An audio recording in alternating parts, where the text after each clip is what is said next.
नमस्कार दोस्तों, स्वागत है आपका न्यू डिस्कशन में। आइए डिस्कस करते हैं आज का करंट अफेयर्स। ट्राइब्स इंडिया के बारे में दिया है। आदिवासियों की कलाकृति को प्रदर्शित किया गया G20 नेताओं के सामने। उसके बाद जो तिमोर लेस्ते है चर्चा में क्यों है, भारत अपना दूतावास खोलने की बात कर रहा है तिमोर लेस्ते की जो राजधानी दिल्ली है वहाँ पर।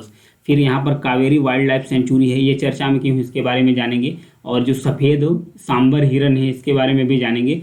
और उसके बाद एक परमाणु सक्षम सबमरीन डेवलप किया गया है नॉर्थ कोरिया के द्वारा, तो इसके बारे में भी जानेंगे। तो आइए स्टार्ट करते हैं पहली न्यूज़ के बारे में। ट्राइब्स इंडिया पवेलियन के बारे में दिया है, तो इसके बारे में देखते हैं। जनजातीय मामलों के मंत्रालय के तहत जो ट्राइफेड्स है नई दिल्ली के शिल्प बाजार में G20 शिखर सम्मेलन के एक पार्ट के रूप में ट्राइब्स इंडिया मंडप में पारंपरिक जो जनजातीय कला है और कलाकृति है, चित्र है, उसको रिप्रेजेंट किया है, मैंने प्रदर्शित किया है वहाँ पर। नई दिल्ली में G20 के जो नेताओं का शिखर सम्मेलन हुआ था वो ट्राइब्स इंडिया पवेलियन आदिवासियों का कला, शिल्प और विविधता के बारे में जानकारी भी दिया गया और इसको प्रदर्शित भी किया गया, ताकि जो कल्चर्स है भारत का जो डाइवर्स कल्चर है, विविधता है, और आदिवासी जो हैंडीक्राफ्ट कल्चर्स है और उसके बाद उनके जो कला हैं वो भी पूरे विश्व लेवल पर पहुंच पाए। तो आइए और भी कुछ कलाकृतियां हैं जिनके बारे में जानते हैं। कुछ आर्ट फॉर्म है आदिवासियों के, उनके बारे में जानते हैं। ये पिथोरा आर्ट है। सबसे पहले तो ये किस ट्राइब द्वारा किया जाता है, एक राठवा ट्राइब द्वारा किया जाता है, बिलाई ट्राइब्स, नाइक और भील ट्राइब्स द्वारा किया जाता है। ये ट्राइब्स मिलते कहाँ हैं, गुजरात और मध्य प्रदेश में ये जो पिथोरा आर्ट फॉर्म है उसे रिप्रेजेंट किया जाता है। इसकी थीम क्या है, मतलब इसमें रिचुअलिटिक पेंटिंग होती है, फिर एनिमेटेड फिगर, मतलब एनिमेटेड फिगर इसमें लगाए जाते हैं। और इसके बाद थीम क्या होती है, सोशल होता है, कल्चर होता है, मैथोलॉजिकल एस्पेक्ट, मतलब कि जो पौराणिक कथा है उनको इसमें मेंशन किया जाता है। इसी में एक थे पद्मश्री अवार्ड इन्हें दिया गया था जिनका नाम था श्री परेश राठवा। ये राठवा ट्राइब से संबंध रखते थे, तो इन्हें हाल ही में दिया गया था, तो ये भी इसलिए चर्चा में आ गया था। गोंड पेंटिंग है, ये मध्य प्रदेश में बनाई जाती है। गोंड पेंटिंग गोंड ट्राइब्स द्वारा बनाई जाती है। सौरा पेंटिंग्स है, इसे डिस्टिंक्ट स्टाइल्स के नाम से भी जाना जाता है। ये उड़ीसा में, इस आर्ट फॉर्म को उड़ीसा में प्रैक्टिस किया जाता है।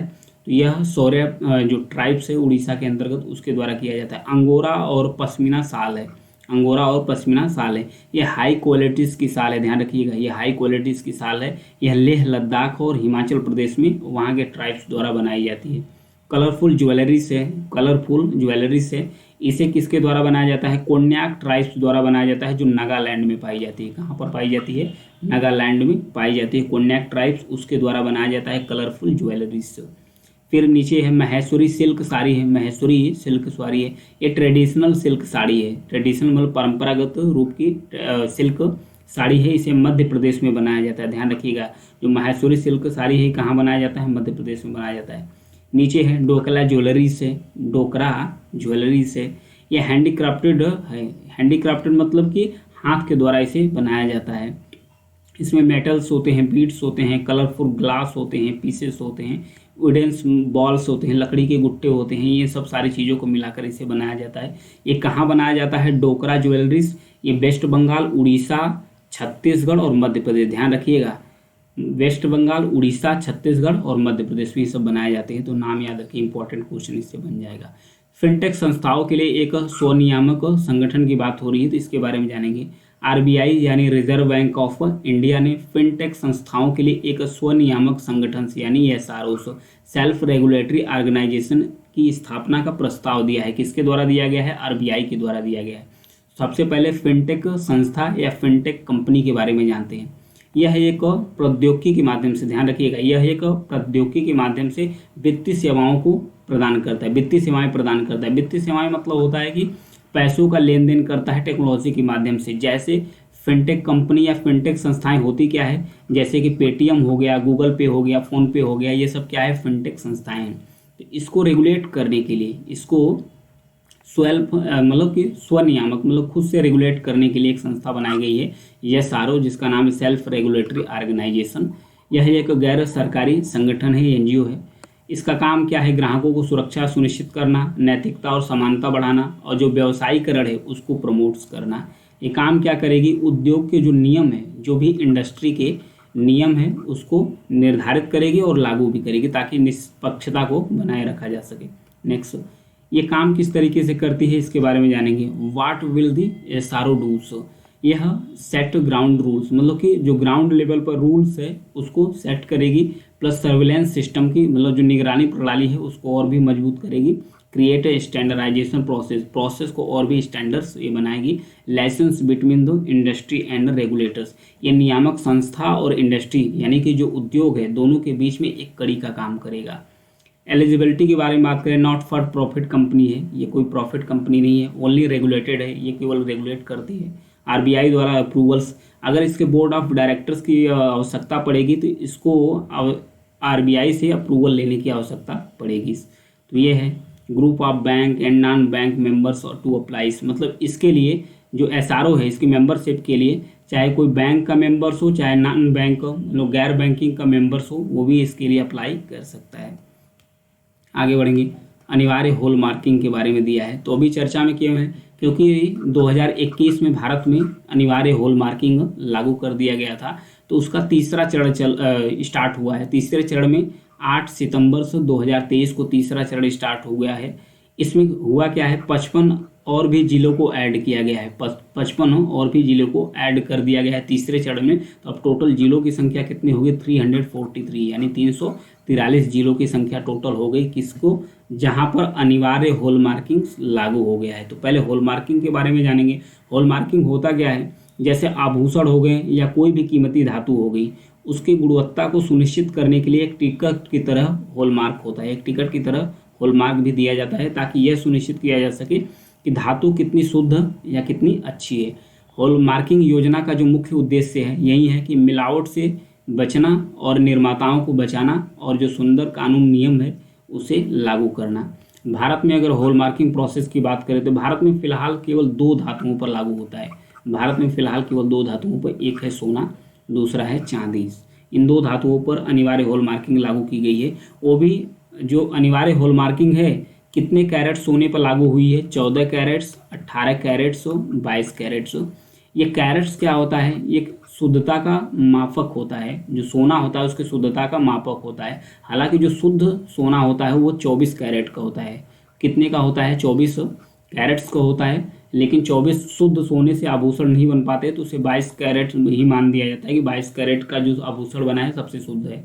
तो इन तीनों जो कैरेट्स है इतनी शुद्धता को अनिवार्य हॉल मार्किंग किया जाएगा कि आप इतना लिखे हो तो इतना सही में है या नहीं है, इसे विश्व द्वारा किया जाएगा। जो ब्यूरो ऑफ इंडियन स्टैंडर्ड्स है, ब्यूरो ऑफ इंडियन स्टैंडर्ड्स है, उसके द्वारा एक यूनिक आईडी दी जाएगी, उसके द्वारा एक यूनिक आईडी दी जाएगी। यूनिक आईडी क्या होगी, हॉलमार्किंग यूनिक आईडीज ये दिया जाएगा, ये नंबर प्रदान किया जाएगा ताकि इससे उसको पता लगाया जा सके कि ये जो धातु है या आभूषण है ये कितना शुद्ध है। और भी इसके बारे में जानते हैं। हॉलमार्किंग योजना क्या है, भारत मानक ब्यूरो यानी कि 20 यानी ब्यूरो ऑफ इंडियन स्टैंडर्ड्स के तहत इस योजना को लागू किया गया है। ज्वेलर्स के लिए है, ज्वेलर्स मतलब कि जो ज्वेलरी बेचते हैं और बनाते हैं उनके लिए अनिवार्य कर दिया गया है कि आप आभूषण की शुद्धता को सुनिश्चित करिए। सोने के आभूषण की अनिवार्य हॉलमार्किंग, सोने के आभूषण अनिवार्य हॉलमार्किंग जून 2021 से शुरू हो गई थी, जून 2021 से लागू हो गई थी।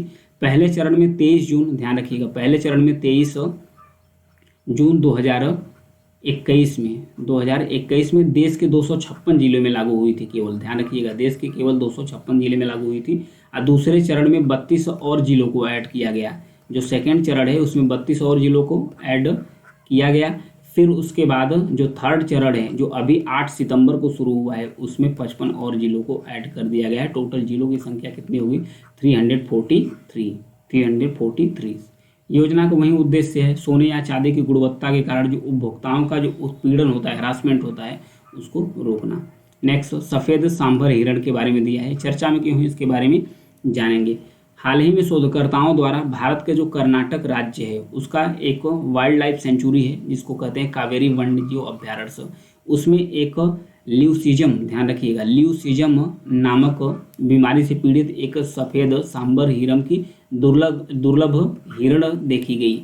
तो ये जो लिस्यूजम होता है इससे प्रभावित हिरण क्या होती है, उसका कलर क्या हो जाता है, सफ़ेद हो जाता है या फिर पीला पड़ जाता है, सफ़ेद होता है या फिर क्या पड़ जाता है, पीला पड़ जाता है। तो ल्यूसिज्म होता क्या है, ल्यूसिज्म एक अनुवांशिक क्या होता है, अनुवांशिक सिचुएशन होता है, मतलब कि जेनेटिक डिसऑर्डर एक तरीके से जानवरों में है।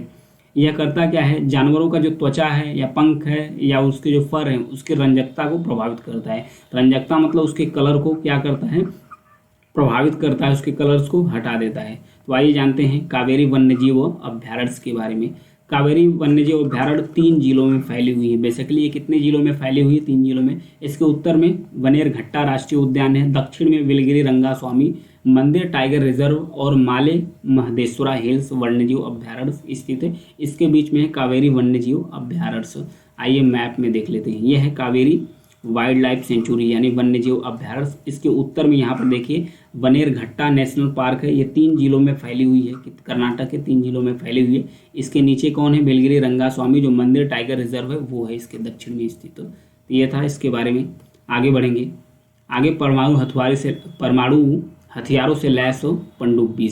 नॉर्थ कोरिया, ध्यान रखिएगा, उत्तर कोरिया ने अपनी पहली सामरिक परमाणु हमला पनडुब्बी को इंट्रोड्यूस किया है। यहाँ पर देखिए इसका नाम रखा गया है, ये सबमरीन नंबर 841 है, 841 सबमरीन नंबर नाम रखा गया है।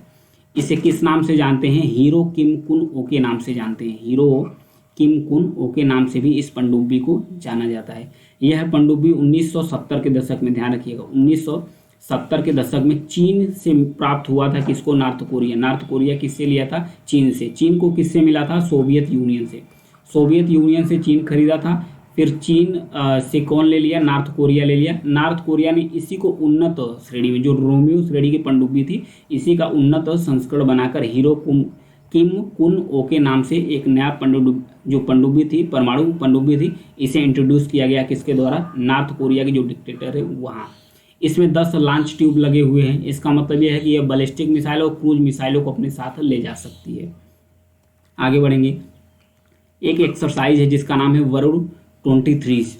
यह भारत और फ्रांस के बीच में द्विपक्षीय नौसैनिक अभ्यास है। इसका 21वां संस्करण हाल ही में अरब सागर में स्टार्ट हुआ है। ध्यान रखिएगा, भारत में कि जो इधर है पश्चिम साइड में अरब सागर, वहाँ पर इसका 21वां संस्करण लॉन्च हुआ है। भारत और फ्रांस के बीच द्विपक्षीय नौसैनिक अभ्यास है। ये 1993 से परफॉर्म्स किए जा रहे हैं। भारत और फ्रांस के बीच कुछ अन्य अभ्यास है, उसके बारे में जानेंगे। वरुण है जो नौसेना अभ्यास है, डेजर्ट नाइट 21 और गरुड़, ये दोनों वायुसेना अभ्यास है भारत और फ्रांस के बीच में। शक्ति ये सेना अभ्यास है, किसके बीच में, भारत और फ्रांस के बीच में। नेक्स्ट तिमोर लेस्ते के बारे में जानेंगे। ये चर्चा में क्यों है, इसके बारे में देखते हैं। हाल ही में भारत के प्रधानमंत्री नरेंद्र मोदी द्वारा जकार्ता, जो इंडोनेशिया है, इंडोनेशिया की राजधानी जकार्ता, वहाँ पर पहुँचे थे। किस लिए पहुंचे थे, 20वें आसियान भारत शिखर सम्मेलन में भाग लेने के लिए। तो वहीं पर उन्होंने घोषणा की कि जो तिमोर लेस्ते हैं उसकी जो कैपिटल्स है, राजधानी जो डिलीस है, वहाँ पर वह एक भारतीय दूतावास खोलने की घोषणा की। तो तिमोर लेस्ते के बारे में देखेंगे। तो तिमोर लेस्ते दक्षिण पूर्व एशियाई का एक राष्ट्र है, दक्षिण पूर्व एशियाई का एक राष्ट्र है। इसके आधे हिस्से पर यह कब्जा करता है। आधे हिस्से पर तो तिमोर लेस्ते का कब्जा है, लेकिन ईस्ट तिमोर पर, और फिर जो आधा जो वेस्ट तिमोर है, इस पर अभी भी इंडोनेशिया का प्रशासन है। तो ये था 1975 में, ध्यान रखिएगा 1975 में। 1975 में जो तिमोर लेस्ते है ये पुर्तगाल के उपनिवेश था, पुर्तगाल का उपनिवेश था, उससे इसको स्वतंत्रता मिली। उसके बाद इंडोनेशिया ने इस पर शासन किया, इंडोनेशिया शासन किया। फिर उसके बाद 1999 में यानी 1999 में संयुक्त राष्ट्र द्वारा एक अधिनियम के माध्यम से इसे स्वतंत्र घोषित कर दिया गया, इसे स्वतंत्र घोषित कर दिया गया। तो यह जो तिमोर लेस्ते है 21वीं सदी का पहला संप्रभु राज्य या राष्ट्र बन गया 2002 में। तो यह था तिमोर लेस्ते के बारे में। आज के लिए इतना ही है। मेरी न्यूज़ या जानकारी आपको पसंद आती है तो चैनल को सब्सक्राइब जरूर कीजिएगा, लाइक और शेयर भी कर दीजिए। Thank you.